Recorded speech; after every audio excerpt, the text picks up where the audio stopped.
Yan mga boss, mga inahin namin. Ito paanakan.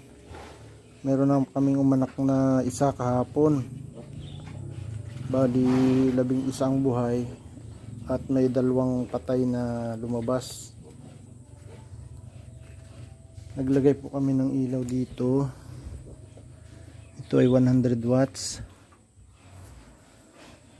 para makapagpainit sila, para utay-utay makapag-adjust yung kanilang sarili. Mas maganda sana kung ito ay stainless para maganda yung init. Tsaka sana nasa sulok sana siya. Kaso naman ayaw pumuesto dito nila dahil doon nakaharap yung inahin pagpapadede. Kaya dito na lang muna namin nilagay.